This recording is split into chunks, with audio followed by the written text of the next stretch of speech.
Good morning सबको।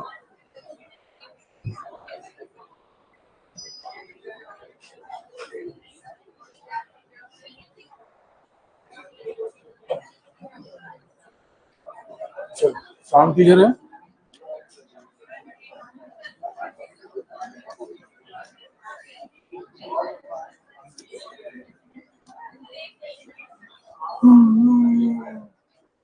चलो आज का टॉपिक रहेगा हमारा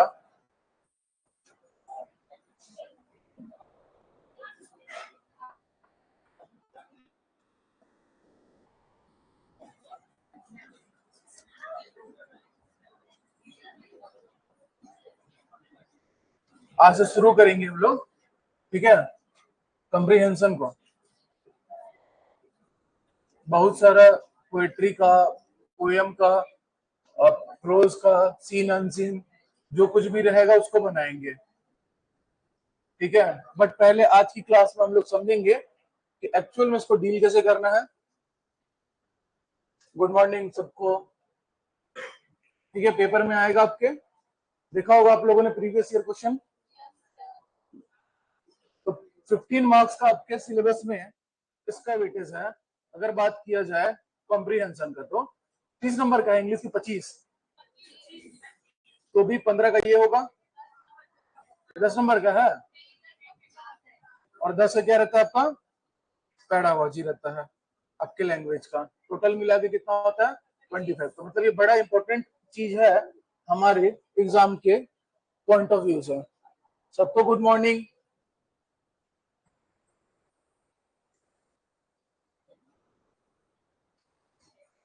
देखो सिलेबस में हम दोनों सिलेबस पहले डिस्कस करेंगे, यानी कि जो आपका वर्ग 2 है उसके सिलेबस और वर्ग 3 के सिलेबस में क्या अंतर है बात की जाएगी अगर अंग्रेजी की, क्योंकि दोनों लोग देख रहे हैं, दोनों के लिए डिस्कस किया जाएगा।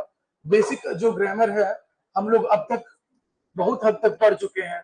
अगर टेंस अच्छे से समझ में आ गया सब लोग को, ठीक है, तो बाकी वॉइस नरेशन क्या चेंज होगा उस टेंस में, उसके अकॉर्डिंग वो चीज हम लोग डील कर लेंगे।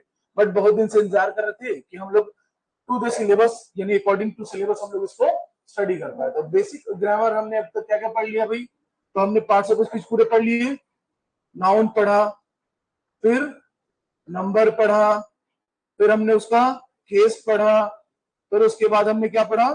प्रोनाउंस को देखा। पढ़ा है ना सब लोगों ने? बहुत लोगों ने नहीं भी पढ़ा होगा, जो लोग नए होंगे। एडजेक्टिव्स देखा, फिर उसके बाद और क्या पढ़ा हम लोगों ने? प्रीपोजिशंस देखा,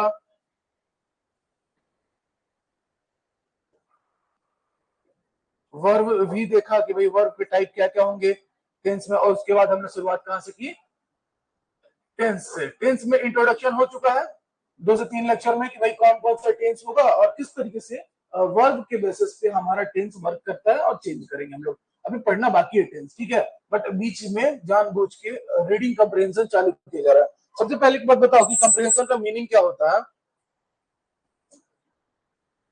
नहीं पढ़े हैं तो एप्लीकेशन में पूरे वीडियोस हैं, आप लोग वहां से पढ़िएगा, ठीक है। क्या मतलब होता है कंप्रीहेंशन का मीनिंग? हाँ, व्यापक, विस्तृत या बोध संबंधी, ठीक है। अब एक पैसेज आपको दिया रहता है आपके क्वेश्चन में और उसके अकॉर्डिंग आपको एमसीक्यू क्वेश्चन दिए रहते हैं, उसको डील करना रहता है। लेकिन दिक्कत ये आता है कि इतनी आसानी से नहीं बनाया जाता वो।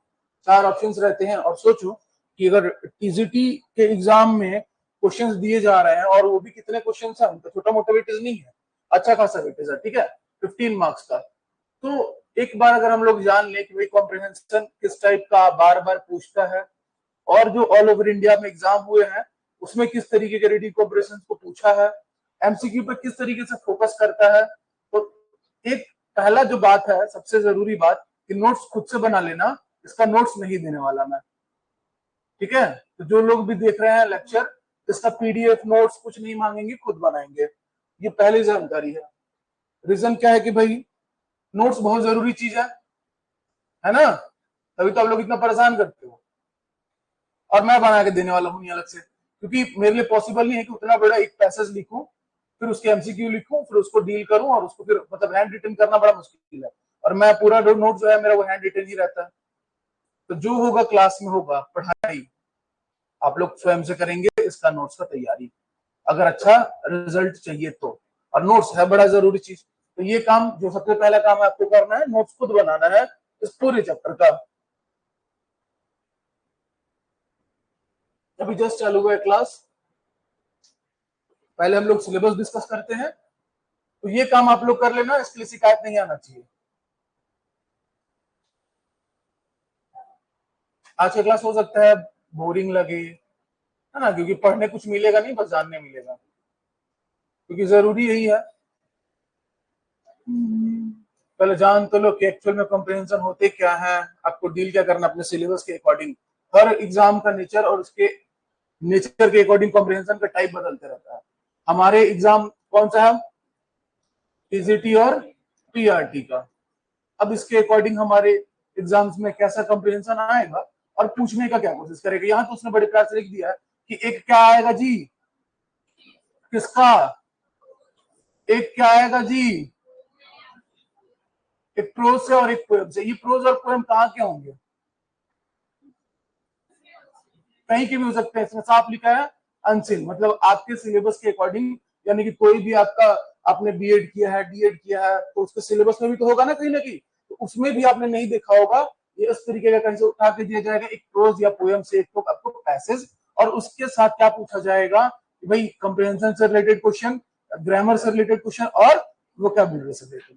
ग्रामर हमने पढ़ लिया है, अगर ग्रामर से रिलेटेड क्वेश्चन किया उसी कंप्रिहेंशन भी करेगा, बट जो ग्रामेटिकल एरर होगा वो आप बना पाओगे। अब हम ऑलरेडी इतना पढ़ चुके हैं। वो कैप्स ये ना मैं पढ़ा भी दूंगा थोड़ा बहुत, अगर आपकी हेल्प करना भी चाहूंगा तो कर पाऊंगा, बट इसमें ना वो कैप्स में आपका एंटोनाइम, साइनोनिम्स वो आपको याद करना पड़ेगा। और कहीं ना कहीं अगर आपको एक पैसेज दिया हुआ है तो वो बहुत हेल्प करेगा वहां पर आंसर लगाने के लिए, टिक करने के लिए। तो ये दो चीज ये हम लोग स्टडी कर ही रहे हैं अभी कंटिन्यूअसली, कि भाई हम 10 तक पहुंच गए हैं, वॉइस नरेशन बचा और क्वेश्चन टेल और क्लोज वगैरह बचा है, तो ग्रामर हमारा ऑलमोस्ट कंप्लीट हो जाएगा उसको लेके। कॉम्प्रिहेंशन के सीधे क्वेश्चंस जो आते हैं, जो हमको सीखना है कि बनाए कैसे, आज की क्लास में वही डिस्कस करेंगे कि पहले तो पढ़े कैसे, बनाए कैसे। तो जो भी कॉम्प्रिहेंशन यानी जो आपको दिया होगा पैसेज, ठीक है, उसमें जो कीवर्ड होगा उसके थ्रू हम कैसे उसको डील करेंगे, और कल पूरा इसका पीडीएफ रेडी हो जाएगा, तो उसके बाद इसके क्वेश्चंस को हम लोग डील करेंगे, और टाइप टाइप के प्रोज का, पोएम का सबका लेके आएंगे और पढ़ेंगे। फिलहाल डिस्कस आज ये करना है हम लोग को कि हमारे सिलेबस के अकॉर्डिंग, यानी टीजीटी और पीआरटी के अकॉर्डिंग क्वेश्चंस पूछता है। तो अब यहाँ पर कितने लोग हैं जिन्होंने पीवाईक्यूज को देखा है, मतलब भाई प्रीवियस ईयर क्वेश्चंस कैसा आता है इंग्लिश में देखा है एकदम ईमानदारी से। नहीं भी देखो तो कोई बात नहीं है, अब देख लेना आज, अगर आज नहीं देखोगे तो फिर तो कल समझ में ही नहीं आना है। कितने लोग हैं जिन्होंने देखा है पेपर पिछले साल का? हाँ, क्या समझ में आया था, उससे कुछ समझ में आया था? हाँ, नहीं बोल देंगे एकदम डायरेक्ट, नहीं बोल दोगे तो कैसे काम चलेगा। तो ग्रामर हम लोग इतना पढ़ लिया है, ठीक है, कॉम्प्रिहेंशन का मीनिंग लिखवा दिया मैंने, भाई आप उसको क्या कहते हो, व्यापक करना, विस्तृत करना, कोई भी एक जानकारी है, ठीक, और जिससे हमको कुछ एक प्रकार का बोध मिले। अब उसी के आधार पर ना लैंग्वेज में क्वेश्चन करता है कि कितना अंडरस्टूड करते हो आप इंग्लिश लैंग्वेज को, क्योंकि इंग्लिश का अगर पेपर ले रहा है तो चलो सीजी का जो सिलेबस है सबको मिक्स करके चलता है, बट अगर इंग्लिश लैंग्वेज अगर आप बना रहे हो, पढ़ रहे हो, तो आपका अंडरस्टैंडिंग कितना अच्छा है इंग्लिश लैंग्वेज को लेके, इस वजह से ये जो है सिलेबस में आपके इंक्लूड किया जाता है, और अच्छे खासे नंबर के लिए 15 मार्क्स कम नहीं होता है, ठीक है। बाकी ये तो एकदम अलग ही सेगमेंट है, इसके लिए कोई टेंशन ही नहीं है। तो सब लोग बना ही लेते होंगे, एटलीस्ट 10 का 10 बनाते होंगे, पूरी उम्मीद है मुझे, ठीक है। दिक्कत यही पैदा करती नहीं बनता। अरे एक क्वेश्चन तो व्यापक खुद गलत दे देता है, इसको छोड़ दो। हाँ, फिर भी नहीं बनता। अच्छा ठीक है, अब बनाया जाएगा। कोशिश किया जाएगा ट्रिक वगैरह से सीखने का और याद करने का। ठीक है, इंग्लिश लैंग्वेज का पेडागोजी। हम लोग अपने टॉपिक पे आते हैं, रीडिंग कॉम्प्रिहेंशन। ठीक है, कितने लोग जो है वो लोग इसका क्वेश्चन देखे हैं भाई, एकदम ईमानदारी से? 1 2 3 4। देखो क्वेश्चन ही नहीं देखे हैं। अब मैं पढ़ाया जा रहा हूँ रीडिंग कॉम्प्रिहेंशन।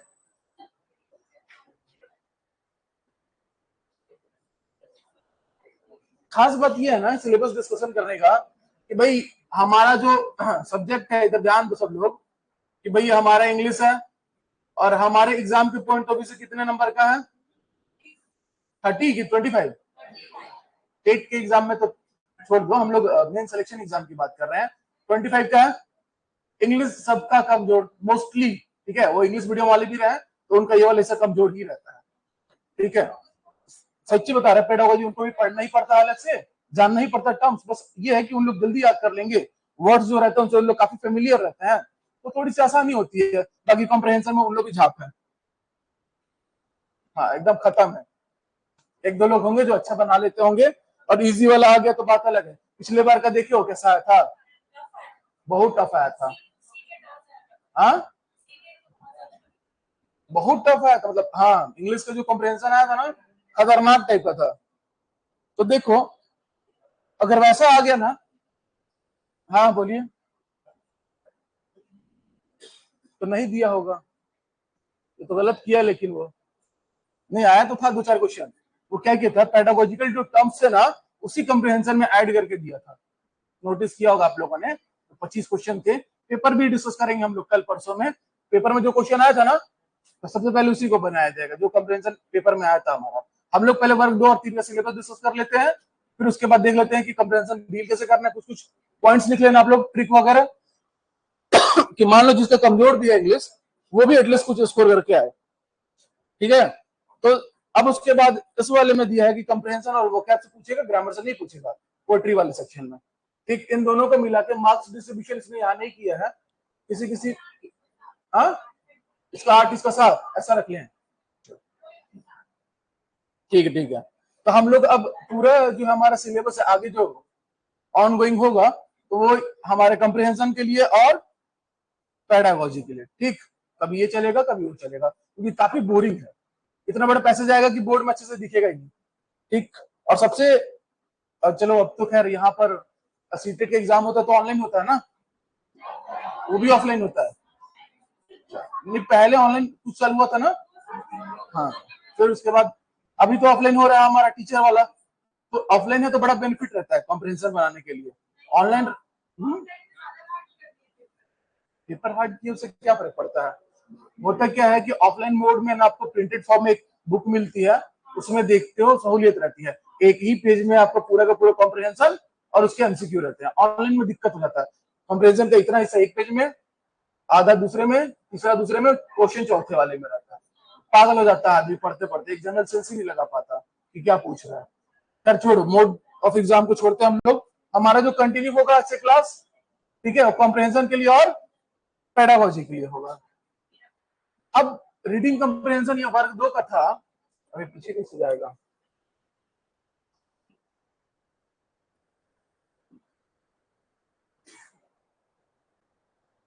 और वर्ग 2 के बाद उसको भी देख लेते हैं ना, वर्ग 3 के सिलेबस में क्या डिफरेंस है, क्या जैसा बुद्धि लब्धि।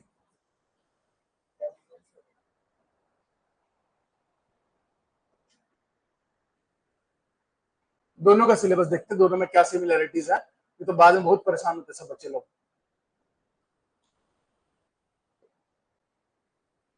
ये नहीं है हमारे में, वो नहीं है हमारे में, ये वर्ग 3 का क्लास है क्या सर, ये वर्ग 2 का क्लास है क्या सर। चलो भाई वर्ग 3 वालों का सिलेबस, चलो यहाँ पे दिया हुआ है, एक ही साथ दिया हुआ है comprehension, 2 unseen prose passage आएगा, पोएम वाला नहीं आएगा, ऐसा दिया हुआ है। लेकिन इस भूल में मत रहना कि वो दोनों प्रोज का ही देगा, वो उठा के फेंक देगा तो पोएम का पता भी नहीं लगेगा। ठीक है, लेकिन हाँ क्या बोला साफ तौर पे, 2, वहां पर एक प्रोज का था और एक पोएम का था। सिलेबस एकदम डिट्टो सेम है कॉम्प्रिहेंशन से। इसमें से कितने क्वेश्चन आएंगे, 7। ग्रामर के कितने क्वेश्चन देगा 4, और वो कैप्स के कितने देगा 4। ये भी पैटर्न फॉलो नहीं करता है, पिछले 2 साल के पेपर में ऐसा कुछ नहीं हुआ है, कुछ भी देता है, ठीक। तो टोटल लेकिन मार्क्स कितना हुआ हमारा 15 मार्क्स। तो अब इतना तो पता चल गया कि कॉम्प्रिहेंशन हमारे लिए जरूरी है। सिलेबस क्या है कि 2 पैसेज दिया रहेगा, चाहे प्रोज का रहे या पोएट्री का रहे, उसमें से हमको आंसर्स को क्या करना रहेगा, पिक करना रहेगा। तो लेकिन अब बताओ कि सच में क्या इतना आसान करेगा इसको कि एक पैसेज दिया रहे और आप ऐसे क्वेश्चंस को निकालो, उसमें से कुछ पढ़ो वढ़ो और क्वेश्चंस को टिक कर लो। अगर ऐसा रहता तो इतना दिन ग्रामर पढ़ने की जरूरत ही क्या थी, क्योंकि ग्रामेटिकल जो क्वेश्चंस आएगा वो ग्रामेटिकल एरर करेगा, कॉम्प्रिहेंशन में भी उसका एरर ही रहेगा, ठीक। तो ये इसको जानने और सीखने के लिए हमको पढ़ने की जरूरत है, हमने पढ़ लिया और अच्छा खासा पढ़ लिया। वो कैब ये आपके एरिया ऑफ इंटरेस्ट का जोन है भाई, जितना पढ़ोगे जितना प्रैक्टिस करोगे उतना आप वर्ड्स को वर्ड पावर आपका स्ट्रांग होगा और उसके बाद आपकी वोकैबुलरी उतनी अच्छी हो जाएगी। बच गया ये सीखने का कि 7 मार्क्स ये हम लोग कैसे स्कोर करें, ठीक है। 7 4 11 उस पर बात करेंगे हम लोग। अब सिलेबस देख लिया सब लोगों ने, बाकी पेडागोजी भी दोनों का एकदम सेम है ना, लाइन टू लाइन सेम है। अब सिलेबस उठा के देखना, ठीक है, यहीं से शुरू होकर सब वर्ग 2 हो या वर्ग 3 हो, इंग्लिश लैंग्वेज एकदम डिट्टो सेम है, कुछ अंतर नहीं है। क्या है कहाँ, हाँ चलो।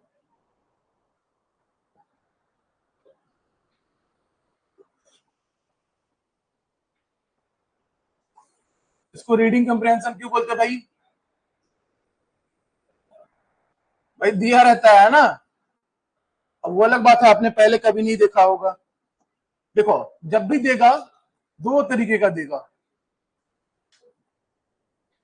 एक एडवांटेज और एक आएगा डिसएडवांटेजेस वाला, मतलब एक सेंस निकल के आएगा, ठीक है, एक लाभ वाला और एक हानि वाला। एडवांटेज में देखो कोई भी नई जो टेक्नोलॉजी है, कोई भी नई जो डिस्कवरी है जिससे कि आपके राष्ट्र निर्माण में कुछ फायदा वगैरह हो, कोई भी जो सोशल रिफॉर्म्स हैं, कोई भी जो नया लॉ है जो भी हाई कोर्ट सुप्रीम कोर्ट के द्वारा बनाया गया हो, ठीक है, तो ये सब इसके अंतर्गत आते हैं, ये सब टॉपिक से उठा के वो देगा कंप्रिहेंशन आपको। डिसएडवांटेज में सबसे पहले तो भाई कोई भी आपका पॉल्यूशन से रिलेटेड इशू हो, अब वो कोई भी पॉल्यूशन हो सकता है, ठीक है, पॉल्यूशन, पॉपुलेशन, करप्शन, ठीक, उसके अलावा जो भी सोशल एक्टिविटीज होती हैं उनसे रिलेटेड, कि भाई कोई भी एक मान लो कि जो चीज समाज में नहीं होनी चाहिए और वो हो रही है, वो प्रथा फैल रही है, मान लो कि एक तो आगे था ना टिकटॉक, ठीक था नहीं था, तो कोई भी एक पैसेज बना के 2 ही प्रकार से देगा। पोइट्री वाला थोड़ा सा अलग रहेगा, हम लोग अभी डिस्कस कर रहे हैं प्रोज वाले रीडिंग कंप्रिहेंशन की, ठीक है। तो 2 टॉपिक देगा आपको, एक एडवांटेज से रिलेटेड हो सकता है और डिसएडवांटेज, इन दोनों में से कोई एक टॉपिक निकालेगा जो आपको एग्जाम में देखने मिलेगा। हिंदी पीजीटी कब स्टार्ट होगा?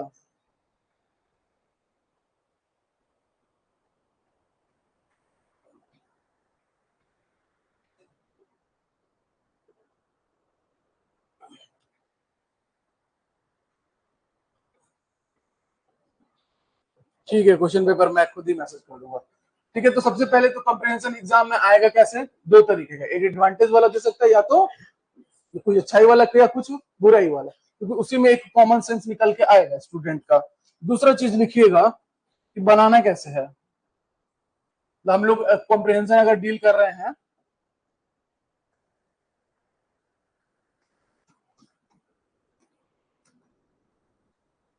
ठीक है, ग्रामेटिकल वाला सेक्शन छोड़ के ना, तो हम उसे बनाएंगे कैसे, सबसे बड़ा चैलेंज तो ये हो जाता है।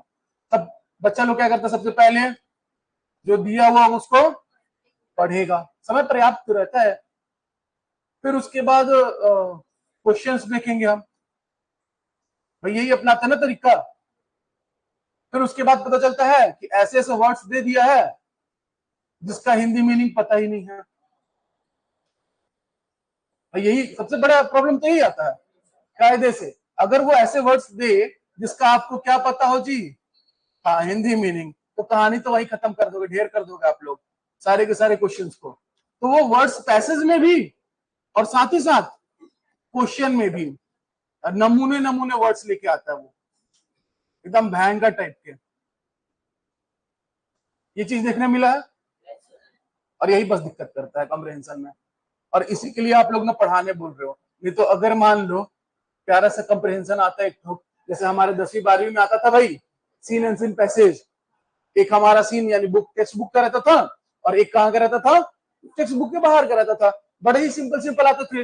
एक क्वेश्चन रहता था कि भाई टाइटल बता दो, और बाकी उसी में से कॉपी पेस्ट करके टिक मारते थे, 5 में 5 नंबर, इंग्लिश में 100 में 100। होता था कि नहीं होता था? बट वहां इसलिए क्योंकि बच्चों का अंडरस्टैंडिंग नहीं देखना होता था लैंग्वेज को लेके, वहां बस चेक करना होता था कि बच्चा बना पाएगा कि नहीं, कोई भी एक इशू के बारे में उसको अवगत कराया जाता था सिलेबस के अंदर रख के। बट यहाँ मीनिंग बहुत अलग है। यहाँ आपको कितना आप इंग्लिश लैंग्वेज को लेके फैमिलियर हो वो जानना जरूरी है, और बिना वो कैप्स के पॉसिबल ही नहीं है। अब मैं ये कहूँ एक एक बच्चे को कि जाओ इसको स्ट्रॉन्ग करो, तो बड़ा गलत बात हो जाएगा। वो रहना चाहिए स्ट्रॉन्ग, बट कोई नहीं कर पाता ना, मतलब अच्छा खासा समय लेगा। अगर वोकैबुलरी पढ़ने जाओगे ना, इंग्लिश का पूरा वर्ड ही पढ़ लोगे, तो फिर जरूरत ही क्या है किसी टीचर की। तो कुछ ना कुछ हम लोग आसान रास्ता निकालेंगे, क्योंकि देखो चैलेंजिंग है ये, और इसके लिए मैं कुछ नहीं कर सकता। वर्ड्स तो ऐसे से होंगे जो मैंने खुद अपने जीवन में नहीं सुने होंगे, तो सोचो ही मत। मतलब अब उन वर्ड्स का जब हमको मीनिंग ही नहीं पता, हिंदी मीनिंग नहीं पता, और हम लोग हिंदी भाषी लोग हैं, तो बताओ हम लोग उसका एक मैसेज क्या निकालेंगे? भाई क्या पूछना चाहता है हमसे, क्या आस्क कर रहा है क्वेश्चन में, पता ही नहीं चलेगा। मतलब क्वेश्चन, पैसेज का वर्ड, क्वेश्चन का वर्ड, दोनों इतना डिफिकल्ट और इतना एडवांस रहता है कि हम वहीं जाके अटकते हैं, इसके आगे कोई सेंस ही नहीं निकल रहा है। ठीक है, तो ये पहला दिक्कत आता है। हमने पढ़ा, फिर हमने क्वेश्चंस को देखा, और फिर जैसे ही हम आंसर ढूंढने गए तो हम यहाँ जाके फंस जाते हैं। यही होता सबके साथ। तो करेंगे कैसे इसको? देखो ये रास्ता तो ये है भाई कि जाओ वोकैब्स पढ़ो, और कितना भी पढ़ लो वो ऐसा वर्ड हर बार लेके आता है, ठीक है, नया नया एकदम खतरनाक खतरनाक। वो चीज दूर होगी प्रैक्टिस से। प्रैक्टिस करेंगे हम लोग, थोड़ा हेल्प मिलेगा। लेकिन उसके अलावा शुरू में ही इंटरेस्ट बना रहे, उसके लिए क्या करते हैं हम लोग, कुछ ट्रिक्स बनाते हैं जिसको लेके हम लोग क्वेश्चन को डील करेंगे। ठीक है, तो सबसे पहले मान लो अभी कुछ दिन तक हम लोग जब प्रैक्टिस करेंगे, जो भी आपको पैसेज दिया होगा, चाहे वो प्रोज का हो और या आपके पोएट्री का, पढ़ोगे ही नहीं। ठीक है, इधर ध्यान दो। सबसे पहला काम करोगे आप लोग, उसको पढ़ोगे नहीं, उसका जो लास्ट पैरा रहेगा, सबसे पहला काम, अगर आपको रीड करना ही है तो रीड, पूरा पैसेज रीड करने का सब लोग सलाह देते हैं भाई, पूरा पैसेज बैठ के रीड करते रहो एकदम, मतलब तुरंत तुरंत कर लो। ठीक है, लेकिन मैं जान रहा हूं कि मेरे 90% स्टूडेंट्स हिंदी मीडियम वाले हैं, तो उनको उसको भी रीड करने में थोड़ा समय लगेगा और समय खराब होगा। सबसे पहला काम करो, जो लास्ट पैरा रहेगा ना उसको रीड करो, एक लाइन शुरू का, बाकी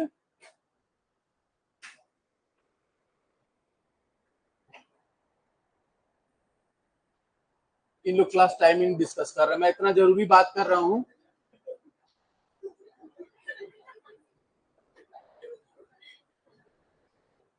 पंद्रह नंबर का बात कर रहा हूं मैं, सब पूरा पढ़ा लिखाया जो है सब गुण गोबर हो जाएगा। सबसे पहले क्या करना है हमारा काम, ये एक ट्रिक बता रहे हैं, इससे हम बहुत हद तक बना लेंगे, पूरा नहीं बनाएंगे कि वो कुछ भी पूछ दे और हम बना लेंगे, ऐसा भी चमत्कार होने वाला है। उसके लिए वो कैब ही स्ट्रॉन्ग करना पड़ेगा, दूसरा कोई रास्ता नहीं है। हाँ, प्रैक्टिस करेंगे, किस्मत अच्छी रही, सी टेट का उठा के पढ़ेंगे, बाकी आपका यूपी टेट का, सबके पैसेज वगैरह बहुत सारे करेंगे, किस्मत अच्छी रहेगी, एकदम कॉपी पेस्ट ही हो गया। और ऐसा होता है, तो बिना पढ़े मार दोगे टिक, पांचों के पांचों, तो वो अलग बात हो जाएगी। साथ के साथ आप टिक कर लोगे, वो आपकी किस्मत के ऊपर रहेगा, बट उसके भरोसे नहीं जा सकते ना। प्रैक्टिस करेंगे हम लोग। लेकिन अगर हम एग्जाम में बैठ रहे हैं, मान लो अभी हमारे सामने आ गया एक पैसेज, ठीक है, सबसे पहले आप क्या करोगे, बड़े अच्छे से थोरोली रीड करोगे लास्ट पैरा को और शुरू का एक लाइन। ठीक है, तो उससे आपको एक सेंस मिलेगा रीडिंग करने के बाद कि हमारा जो कंप्रिहेंशन है वो किसके लिए है, एडवांटेज के बारे में है या फिर हमारे डिसएडवांटेज के बारे में है, दोनों में से किसके बारे में, कोई समस्या है या एक समाधान है। ठीक है, ये आप जान पाओगे सबसे पहला काम।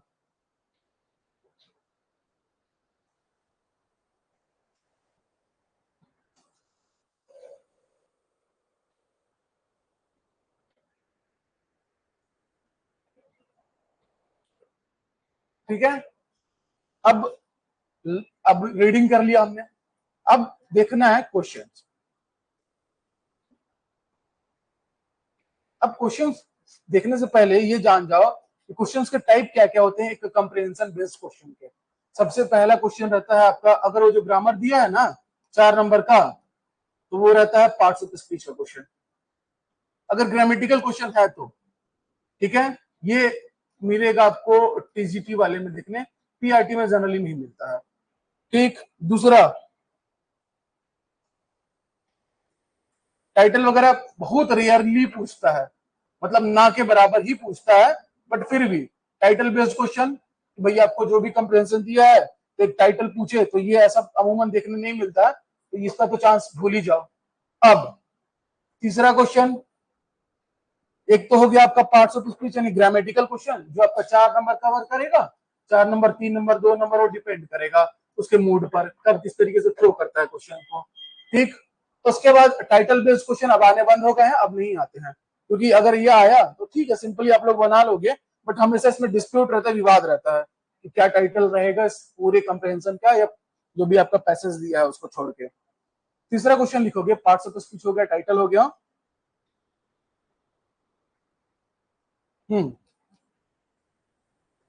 ये सबसे आसान क्वेश्चन आता है, वो जो गंदे गंदे वर्ड्स दिए रहते हैं ना, खतरनाक खतरनाक टाइप के, ठीक है, उनसे रिलेटेड क्वेश्चन डायरेक्ट। फिर उसके बाद लिखोगे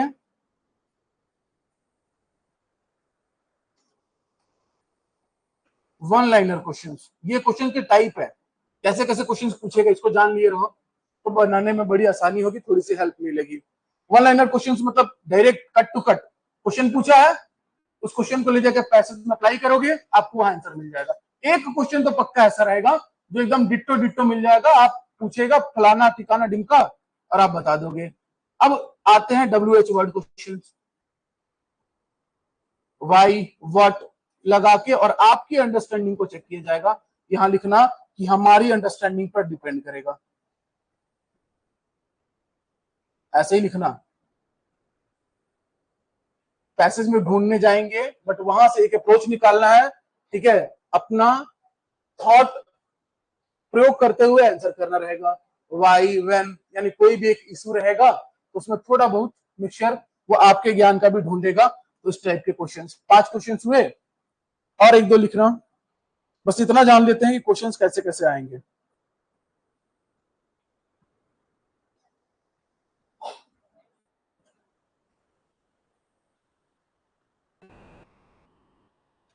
छठवा लिखना, ये क्वेश्चंस के टाइप है ना, ट्रू फॉल्स रिलेटेड, लेकिन ये भी बड़े आसान नहीं रहेंगे ना। फिर लिखना 7वां, fill in the blanks related. ये टाइप बता रहा हूं बस, क्वेश्चन कैसे पूछेगा वो, पेपर उठाओगे तो आप लोग को दिखेगा इस टाइप एक ना क्वेश्चन।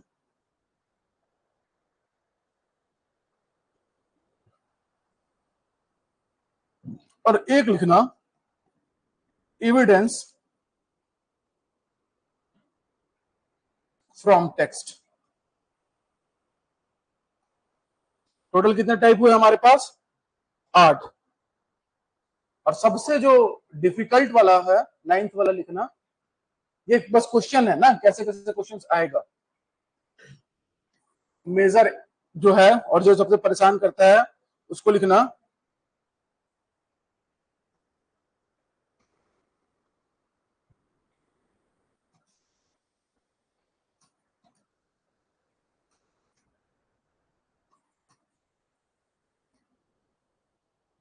ठीक है, वर्ड मीनिंग बेस्ड। ठीक है, वो कैप्स पे जो क्वेश्चन कर देगा, भाई इसका साइनोनिम्स बताओ। कोई पैसेज में आपके जो दिया हुआ पैसेज उसमें एक वर्ड रहेगा पर्टिकुलर, अब उस वर्ड को हाईलाइट करेगा और बोलेगा कि इसका एंटोनिम बताओ या इसका साइनोनिम बता दो। तो एक क्वेश्चन इस तरीके का भी बनने लगा है आजकल, और ये डिफिकल्ट रहेगा क्योंकि इसका आंसर आपको उसमें तो मिलना नहीं है। इसका आंसर टोटली डिपेंड करेगा आपके नॉलेज पे कि भाई हाँ, अगर फलाना वर्ड आ गया है, ठीक है भाई, गुड आ गया तो गुड का भाई वहां नहीं मिलेगा ना आंसर, आपको मालूम होना चाहिए क्या होगा भाई, बैड। ये पूरा आपके वोकैब नॉलेज पे डिपेंड करेगा। तो 9 टाइप 10 टाइप के क्वेश्चंस बनते हैं हमारे। इसमें कंप्रिहेंशन में लिख लिया रहो जल्दी से। उसके बाद हम लोग देखते हैं कि हम लोग थोड़ा बहुत कैसे, एंटोनिम्स वही होता है ना, अपोजिट वर्ड्स। आज टेस्ट था क्या?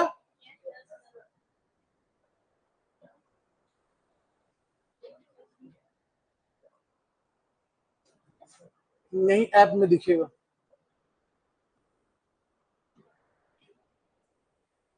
कितने हुए? 9 हो गए ना? लिख लिया सब लोगों ने? 9 कौन कौन सा क्वेश्चन आएगा? एक और लिख लो, 10। बात खत्म करेंगे वही। लिखना एकदम simple interrogative type.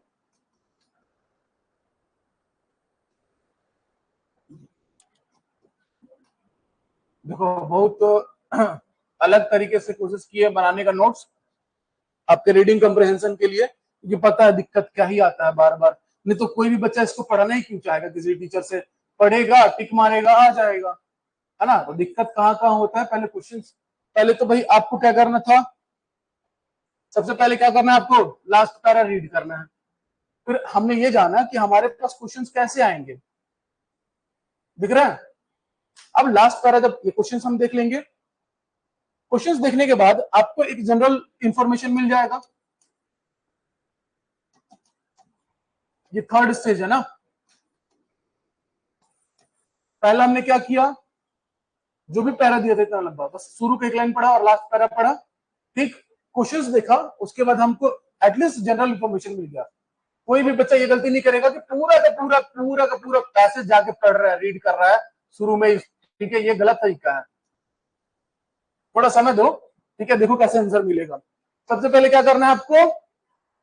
First line आपके कंप्रहेंशन की और लास्ट पैरा, मतलब 3-4 लाइन, ठीक है? कि वो एडवांटेज डिसएडवांटेज किसी रिफॉर्म के बारे में, रूल के बारे में, कोई लॉ बनाया गया उसके बारे में, कोई प्रोविजन है उसके बारे में, किसके बारे में पूछ रहा है, ठीक है? या बताया है उस पैसेज में, ठीक? उसके बाद आप क्या करने वाले हो? क्वेश्चंस देखने वाले हो। क्वेश्चंस आपको पता है 10 टाइप का है, इन 10 में से ही पक्का पक्का पूछेगा, कुछ और नहीं पूछ सकता वो। मतलब ये 10 टाइप बन गया ना, इनमें से ही कोई एक क्वेश्चन रहेगा पक्का पक्का, या हो सकता है इसके 2 क्वेश्चन दे दे, इसके 2 क्वेश्चन दे दे, किसी और के 3 क्वेश्चन दे दे। तो आपको मिल गया एक जनरल इंफॉर्मेशन, ठीक है, कि क्वेश्चन पूछा क्या है। अब वापस से चलो,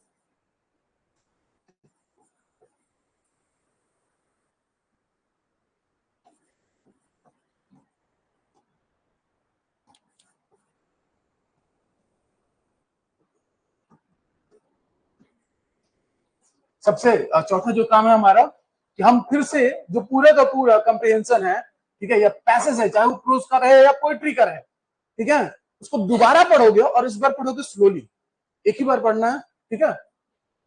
टाइम का भी ध्यान रखना हमने। और टाइम में क्या ही ध्यान रखोगे? 15 क्वेश्चन बनने वाला भाई, ठीक है? 2 पैसेज पढ़ के आपको 15 क्वेश्चन डील होने वाला है। समय देने में कोई बुराई नहीं है, ठीक? ऐसा तो है नहीं कि 60 मिनट में 90 क्वेश्चन बनाने आ रहा है, पर्याप्त समय रहेगा आपके पास। तो एकदम स्लोली पूरे का पूरा पैसेज पढ़ना है। अब ध्यान रखना कि जब इसको पढ़ने जा रहे हो आप, ठीक है, तो आपको 110% पता है कि भाई एक जनरल इंफॉर्मेशन है आपके बारे में, किससे? जो क्वेश्चंस आपने पढ़े, सारे क्वेश्चंस को पढ़ना है भाई। जो भी क्वेश्चंस आप उसमें आस्क किया है ना, उन सब क्वेश्चन को पहले पढ़ लिए रहोगे और जान लिए रहोगे कि किस किस टाइप के क्वेश्चन उसने किए हैं। उसके बाद आओगे पढ़ोगे किसको? अपने पैसेज को बड़े इत्मीनान से पढ़ना है। पांचवा काम, पहला काम क्या था हमारा? फर्स्ट और लास्ट पैरा पढ़ा हमने, एक जनरल आइडिया निकाला, ओवरव्यू देखा कि किस बारे में वो पैसेज है। फिर हमने देखा क्वेश्चंस को कि किस तरीके के क्वेश्चंस उन्होंने किए हैं। एक में 7 क्वेश्चन रहेगा या 8 क्वेश्चन रहेगा, फिर दूसरे वाले में 7 या 8 क्वेश्चन रहेगा, 15 क्वेश्चन टोटल रहेगा। तो हम जब पहले डील कर रहे हैं तो पहले ही बनाएंगे ना, जब क्लोज का कर रहे हैं तो क्वेश्चंस को देखने के बाद आपको ये आइडिया लग जाएगा कि टाइप ऑफ क्वेश्चन क्या है, और ना आपके दिमाग में एक मेमोरी बन जाएगी वर्ड्स की। भाई कुछ कैसे खतरनाक खतरनाक टाइप के वर्ड्स होंगे, पूछा होगा क्वेश्चन में ही, ठीक है? जान जाओगे कि भाई वर्ड मीनिंग बेस्ड है या सिंपल इंटरोगेटिव क्वेश्चन है हमारे। सिंपल इंटरोगेटिव है तो खुश हो जाना, क्योंकि इसके क्वेश्चन आपको पैसेज में पूरे के पूरे मिल जाने हैं। WH वर्ड वाला भी होगा तो मिल जाएगा, ठीक? बट वर्ड मीनिंग बेस्ड होगा, मतलब वहां पे थोड़ा दिक्कत आने वाला है, बट उसको डील कैसे करेंगे वो भी बता रहे हैं। ऐसा नहीं कि छोड़ के आना है ना। अब हमने क्या किया कि पूरा का पूरा पैसेज पढ़ा एकदम स्लोली। स्लोली पढ़ते पढ़ते आपने क्वेश्चंस पढ़ लिया है ना, पढ़ रखा है ना क्वेश्चंस, जो भी 7 पूछेगा 8 पूछेगा, आप ऑलरेडी पढ़ चुके हो। अब आपका काम है अंडरलाइन करना। किसको अंडरलाइन करोगे? कीवर्ड्स को, जो दोनों में मिले, उस पैराग्राफ में और आपको उस क्वेश्चन में भी देखने मिले थे। ऐसे वर्ड्स जो उस पैराग्राफ में दिए हुए हैं, मतलब पूरे के पूरे पैसेज में दिए हुए हैं, ठीक है, और आपको क्वेश्चंस में भी पूछा है उस वर्ड्स को, और हम नहीं जानते कि वो वर्ड्स का मीनिंग क्या है। दिक्कत तो इसी बात का है ना कि हमको उस वर्ड का मीनिंग पता ही नहीं है, और इसी के लिए पूरा जंग लड़ा जा रहा है कि कैसे जीता जाएगा। कोशिश करके देखते हैं, काम आए शायद, कल बनाएंगे ना तो पता चल जाएगा अपने आप। ठीक है, तो अंडरलाइन करोगे, किसको करोगे अंडरलाइन? सबसे पहले कीवर्ड्स को। अब जब बड़े इत्मीनान से पढ़ोगे स्लोली स्लोली पैसेज को, और साथ में कीवर्ड्स को भी क्या करते जाओगे आप लोग? अंडरलाइन। ये कीवर्ड्स कौन से वर्ड्स होंगे? जो क्वेश्चंस में दिखे, फैमिलियर हो, सिमिलर हो, उसे ही हम कीवर्ड कहते हैं, क्योंकि हमारे लिए कुंजी वही है।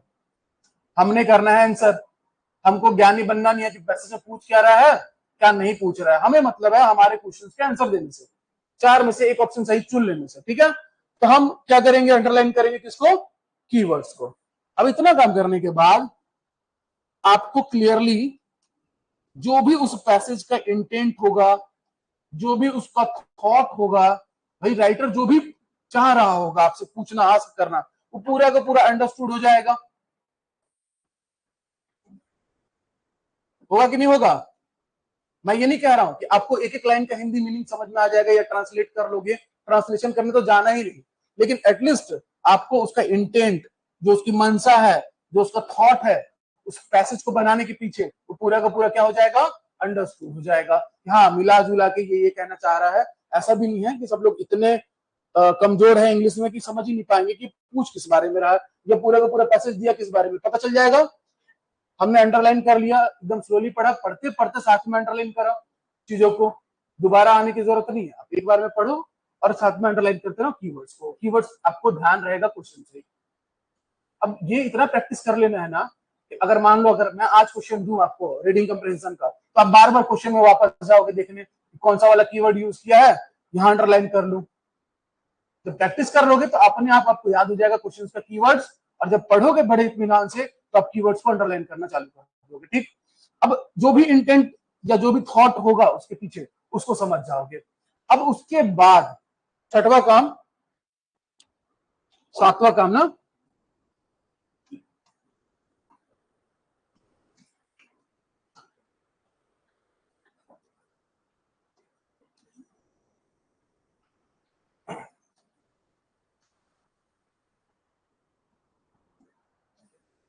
Sense based answering. देखो, अगर सिंपल इंट्रोगेटिव है भाई, बात को समझना,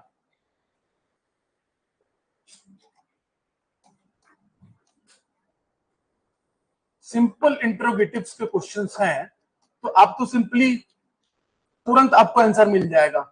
जैसे इस प्रोसेस को फॉलो करोगे आप, ठीक है, कि भाई क्वेश्चंस आपने देख लिए और उसके बाद आपने स्लोली पढ़ा और अंडरलाइन कर लिया कीवर्ड्स को, तो अगर सिंपल इंट्रोगेटिव्स है तो आपको सिंपली एक बार में आंसर मिल जाएगा, आप वहां से मैचिंग करता हुआ आंसर देके आगे बढ़ जाओगे। लेकिन परेशान करेगा कौन? जो वर्ड मीनिंग बेस्ड क्वेश्चंस है, एंटोनाइम्स, साइनोनाइम्स, कोई एक वर्ड दे देगा पैसेज का और बोलेगा कि अब बालक इसका हमको अपोजिट वर्ड एंटोनाइम से जो कुछ भी है वो बताओ। ठीक है, तो देखो इसका आंसर आपको मिलेगा यहां से। जो भी राइटर ने इंटेंट या थॉट यूज किया है पैसेज को बनाने के लिए और उसको पढ़ने के बाद समझ गए हो, तो एक पॉजिटिव अगर है तो पॉजिटिव जो भी आंसर लगेगा इतना तो रहेगा। ठीक है, आपके पास नॉलेज या प्रैक्टिस कर करके हम लोग इतना अच्छे हो जाएंगे कुछ समय में कि हम आंसर कर पाएंगे उस वर्ड का भी। देखो, ये मैं ये नहीं कह रहा हूं कि भाई ये 99% काम आएगा ना, ये काम आएगा 50%। भाई जब कायदे से अगर मैं ऐसा कहूं कि बालक 99% है ना बना लोगे तुम लोग, ऐसा पॉसिबल है ही नहीं, क्योंकि कोई भी एक वर्ड उसने यूज किया, बात को समझिएगा, और उसका एंटोनाइम पूछ रहा है, मतलब इसका विलोम शब्द क्या होगा, तो वो तो पैसेज में नहीं है ना, और अगर आपके भी बॉक्स में नहीं है तो फिर आंसर कैसे करोगे? पॉसिबल है? नहीं है। मतलब मैं ये कह दूं कि पढ़ लो आपको मिल जाएगा, तो ये गलत बात होगी। या फिर उसका साइनोनिम्स पूछ दिया कि समानार्थी बताओ, तो ये एक वर्ड आया है और इसका क्या करो आप, समानार्थी शब्द बताओ। तो वो क्या स्ट्रॉन्ग है जिस बच्चे का, वो बता लेगा। उसका नहीं है तो वहां छोड़ के आना नहीं है। हमको यही सीखना है कि छोड़ दिए निगेटिव मार्किंग। कितना रहता है निगेटिव मार्किंग?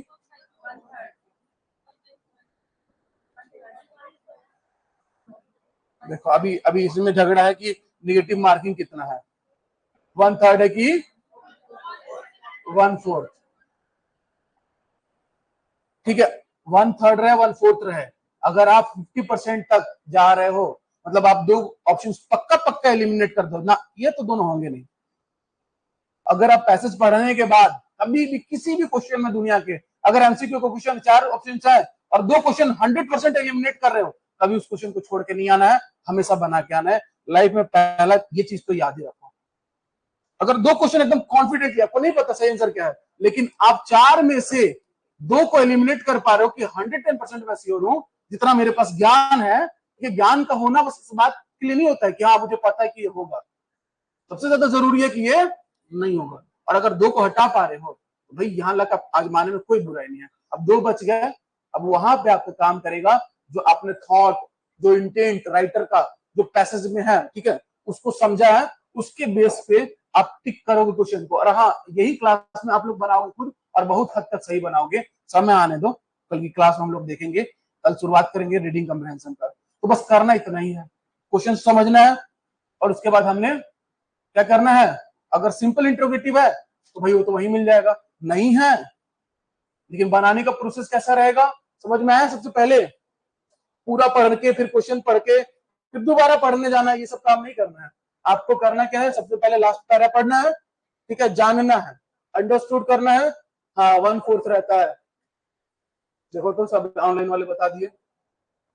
उसके बाद तुरंत किसको देखना है, क्वेश्चंस और ऑप्शंस को, दोनों जरूरी है। वहां से आपको मिलेगा कीवर्ड।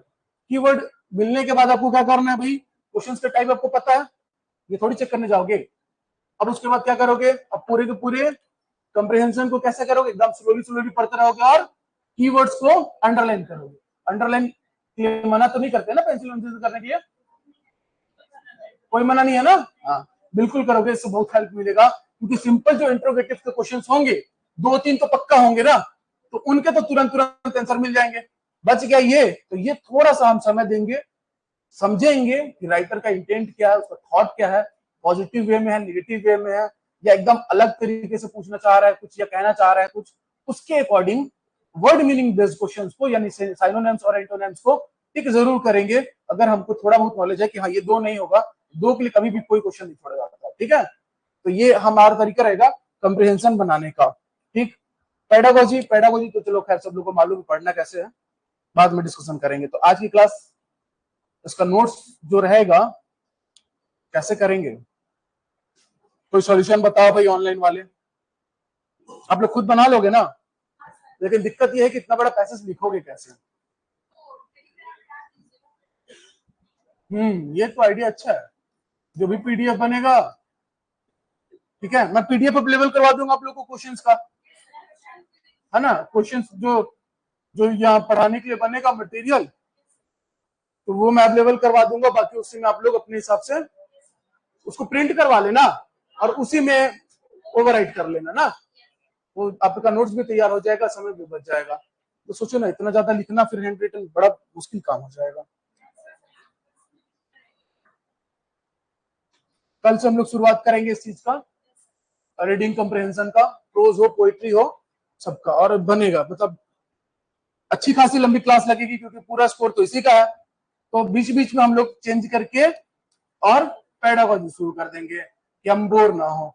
मान लो 2 दिन कम्प्रहेंशन पढ़ा हमने, फिर तीसरे दिन पढ़ने जाएंगे तो थोड़ा बोरिंग लगेगा ना, तो हम इसको चालू कर देंगे अभी तुरंत।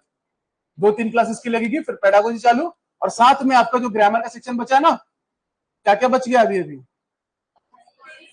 हाँ टेंस बचा है, ठीक है। उसके बाद वॉइस नरेशन और क्वेश्चन टैग वगैरह, मॉडल ऑक्सिलरीज, धीरे धीरे उसको हम लोग साथ में कंटिन्यू करते रहेंगे। बट पूरा फोकस रहेगा आज के बाद, पूरा फोकस रहेगा हमारा कंप्रीहेंशन पे। हाँ ट्रिक बताएंगे, लेकिन ट्रिक के भरोसे मत रहो, कह रहे हैं लैंग्वेज है, मैथ्स थोड़ी है कि ट्रिक काम आ जाएगा हमारे। भावनाओं को समझो, जितना आसान हो सकता है करेंगे ट्रिक ट्रुक बना के, लेकिन मत रहो उसके भरोसे। प्रैक्टिस करना ही पड़ेगा, दूसरा कोई शॉर्टकट नहीं है। चलिए अभी ब्रेक, बढ़िया से पढ़ के पिछले साल का क्वेश्चन तो जरूर देख के आना।